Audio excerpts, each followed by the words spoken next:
Bonjour cher Internet, bonjour cher Internet, c'est votre humble serviteur Alpha Nzamba. C'est frère Alpha Nzamba, en tout cas je vous aime beaucoup cher Internet, je vous salue partout où vous êtes. Partout où vous êtes, là à Paris, je vois mon père spirituel, pasteur Emmanuel Mbanzi, et avec son épouse, Mama Acacia Mbanzi. Mama Acacia Mbanzi, là je vous salue. Merci beaucoup ma mère pour votre amour devant nous. Je vous salue vraiment ma mère Acacia. Cher Internet, aujourd'hui on va parler sur notre sujet du jour sur les mystères de l'iniquité.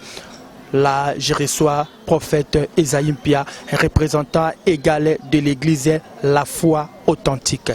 Église La Foi Authentique, ça se trouve à Paris. Maintenant, ici à Kinshasa, on est avec le prophète Esaïe Mpia.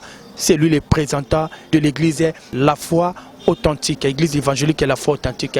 Là, il va se présenter. Bonjour prophète. Oui, bonjour Papa Alpha. Je suis le prophète Esaïe Mpia de l'église évangélique La Foi Authentique, ici précisément à Kinshasa. Centrale c'est au Paris et nous travaillons ici à Kinshasa. Par la grâce du Seigneur, je profite de saluer en pensant à mon père Emmanuel ainsi que maman Acacia. Je les salue là où ils sont. Merci beaucoup. Et tous les peuples de Dieu de l'église La Foi Authentique au Paris et à Angola aussi. Je les salue là où ils sont. Merci. Merci prophète Esaïe Mpia. Là, on va entrer dans notre sujet. Et puis on va décortiquer.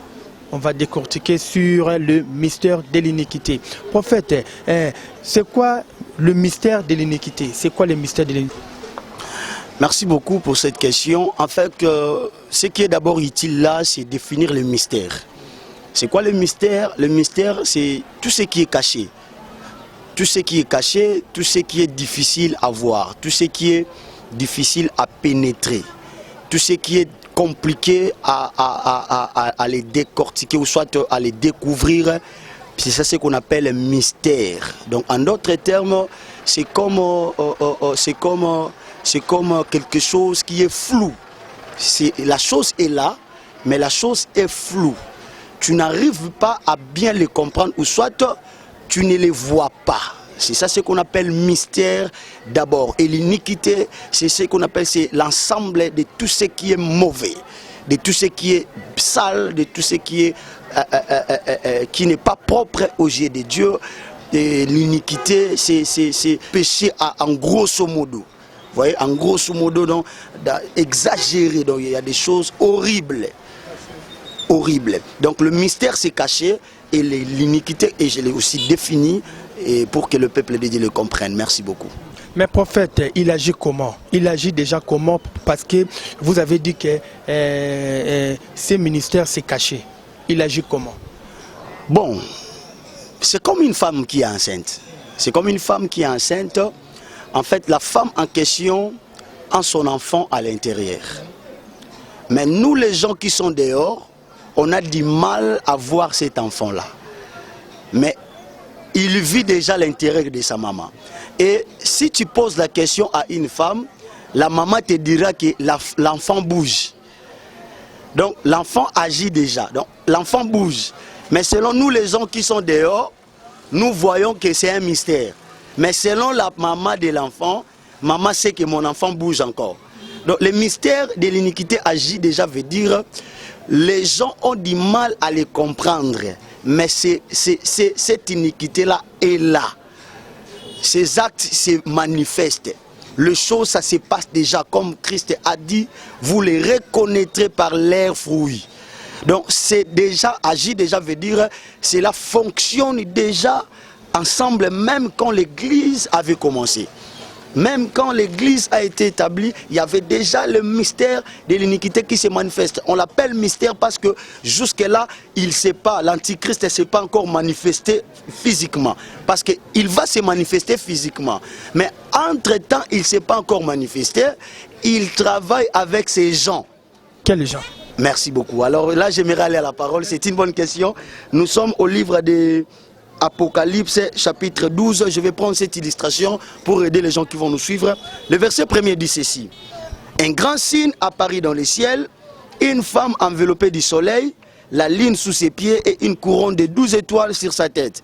Elle était enceinte et elle criait étant à travail et dans les douleurs de l'enfantement. Maintenant le verset 3.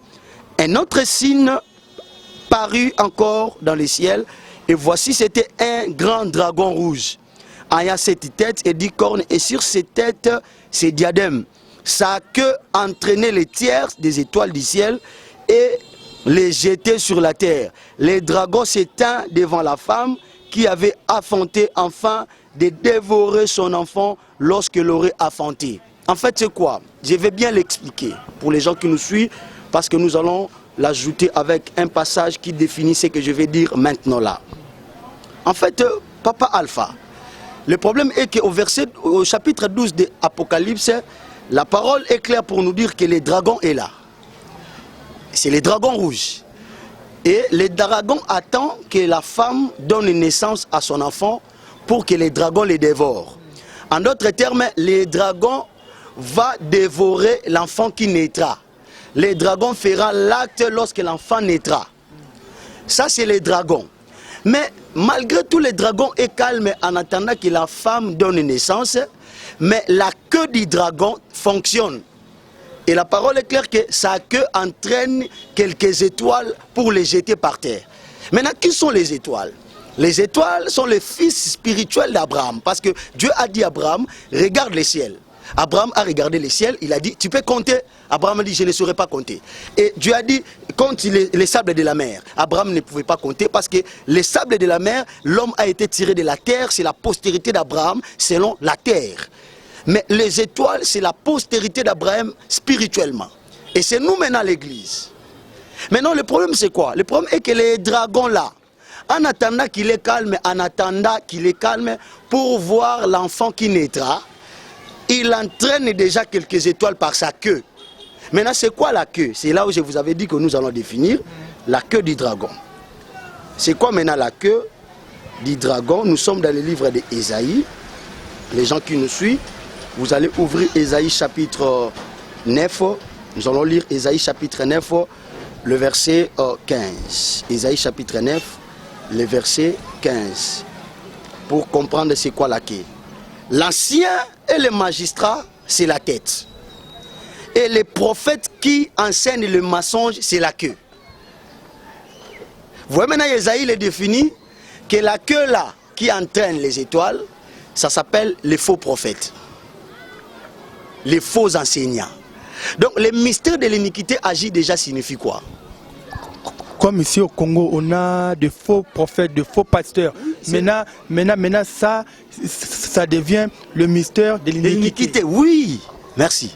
Maintenant, entre un temps que l'Antichrist se manifestera, parce que dès Thessaloniciens est clair, la parole de Dieu nous dit que il est là, il va se manifester parce que la personne qui les retient est encore là. Comme l'Esprit du Seigneur est dans l'église, lui ne peut pas se manifester. Il attend que lorsque l'église sera enlevée, le maître de la maison n'est plus, là il va se manifester. Mais entre-temps, il opère mais silencieusement. Comment il opère? Il prend les prophètes, il prend les faux hommes de Dieu, il les installe dans les églises pour enseigner des choses qui vont mener le peuple de Dieu à la perdition.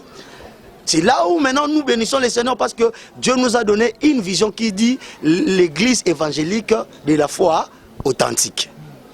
Donc il y a Thiers. Là, je salue mon père spirituel, pasteur Emmanuel Mbanzi et maman Katia Mbanzi. Moi aussi, je les salue parce que le problème est que il y a des gens qui enseignent des enseignements qui n'est pas dans la volonté de Dieu. Ils utilisent la Bible pour se cacher afin de déstabiliser le peuple de Dieu. Il y a plusieurs exemples. Il y a d'autres pratiques même. Il y a des pratiques horribles qui se passent au temps actuel. Il y a des choses horribles qui se passent au temps actuel. Mais prophète, comment identifier ces mystères? Merci beaucoup. C'est là où maintenant nous sommes. Tu vas identifier ce mystère au moyen des enseignements et au moyen des fruits d'une personne. Donc tout homme de Dieu qui enseigne des choses qui est contraire à ce que Christ nous a laissé comme la doctrine, là, le mystère de l'iniquité agit déjà. Et même ces actes, ce qu'ils font, cela révèle aussi qu'il est le membre de ces mystères. Parce que, Papa Alpha, en fait, pour expliquer au peuple de Dieu, quand l'Antichrist va régner, il a aussi besoin d'avoir son peuple, avoir ces gens par lesquels il va gouverner. Alors, si actuellement il ne fait pas l'enregistrement, les temps là, ça sera un peu difficile. C'est ainsi, au temps actuel, il enregistre des hommes et des femmes qui sont déjà dans les services de Dieu, parce que jusqu'à aujourd'hui, ils poursuivent ce qu'on appelle l'adoration de Dieu. Ils continuent ce combat-là. Alors, ils prennent les faux prophètes, ils envoient des églises. Et ces gens-là, maintenant, ils enseignent des choses compliquées pour compliquer le peuple de Dieu, pour établir les choses bizarres dans l'église, afin d'entraîner la perdition de plusieurs personnes. C'est ainsi, j'aimerais dire aux enfants de Dieu qui nous suivent aujourd'hui, mets-toi, sois accroché là où on te parle la vraie parole de Jésus-Christ. La bonne parole qui vient du ciel, la parole authentique de Dieu. C'est alors que tu seras épargné de ces histoires. Ça, c'est très capital, c'est ce que j'aimerais dire aux enfants de Dieu. En fait, ces mystères travaillent déjà. Mais comment ils travaillent? Ils fonctionnent par les gens, par les faux prophètes, par des gens. Bon, j'aimerais aussi ajouter ceci. C'est comme au jardin d'Éden. Au jardin d'Éden, Adam est là, Ève est là, mais les jardins d'Éden, c'est comme l'église de Dieu. Parce que Dieu avait créé les jardins, il les a mis à part et il a établi l'homme. Or, l'église, c'est hors d'eux. C'est comme le jardin d'Éden. Maintenant, dans ces jardins-là, il y a aussi les serpents. Les serpents n'est pas les diables. Les serpents, c'est les créatures, parce que tout ce que Dieu a créé est très bon, tel qu'il est écrit. Mais le diable est venu s'incarner au serpent pour entraîner à l'homme des péchés. C'est ça le mystère de l'iniquité. Donc agissez déjà même depuis les temps passés. Ça veut dire quoi? Ça veut dire que les diables cherchent les hommes et des femmes qui ont déjà l'intelligence et la sagesse. Parce que la parole dit, les diables étaient le plus rusé. Le contraire de la ruse, c'est l'intelligence. C'est la personne qui maîtrise des choses. C'est que le diable a utilisé l'intelligence du serpent pour introduire les mauvais enseignements, parce que le diable ne travaille pas avec des hommes qui ne réfléchissent pas. Il veut quelqu'un qui réfléchit, quelqu'un qui prêche bien, quelqu'un qui a des potentialités, quelqu'un qui a la grâce. Il va entrer dans cette personne-là pour entraîner plusieurs personnes d'être perdues. Donc c'est ça les grands mystères de l'iniquité. Il travaille déjà dans les églises au moyen des enseignements, au moyen des faux prophètes, au moyen des mauvais enseignants. Bon, prophète, est-ce que l'Antichrist apparaîtra un jour? Oui, l'Antichrist apparaîtra, parce qu'il est écrit clairement que celui qui les retient est encore là. On nous parle de l'Esprit de Dieu, on nous parle de Christ. Comme son Esprit, comme le Saint-Esprit est là, lui, il ne peut pas apparaître, mais il attend l'enlèvement de l'Église. Après l'enlèvement de l'Église, il viendra, il prendra aussi les corps. Pourquoi? Parce que l'Antichrist, il est l'imitateur de Christ. Si on parle de l'anti, parce qu'il y a l'originalité. On ne peut pas parler de l'anti s'il n'y a pas le Christ. Donc le Christ existe, alors son anti viendra. Alors l'antichrist est là, il ne crée rien, mais il fait que regarder ce que Christ fait, et lui il cherche de le faire, mais à autre manière. Et comme Christ, il avait porté le corps, il est venu à l'humanité de l'homme pour nous sauver, il a donné sa vie à la croix, l'antichrist aussi fera de même. Lui aussi prendra le corps, il viendra sur la terre des hommes. Mais il viendra quand? Il viendra après l'enlèvement. Quand les peuples de Dieu seront enlevés. C'est ainsi les enfants de Dieu. Marchez très bien, obéissez à l'Éternel, faites des choses qu'on vous dit, pour que le jour où la trompette sonnera, que tu sois enlevé. Parce que si tu rates l'enlèvement, l'Antichrist viendra, il sera maître maintenant sur ce monde. Alors, il y a plusieurs personnes qui vont souffrir. Plusieurs personnes qui vont souffrir. Parce qu'il fera des choses horribles, il fera tout ce qu'il veut. Il n'y aura personne qui va l'arrêter.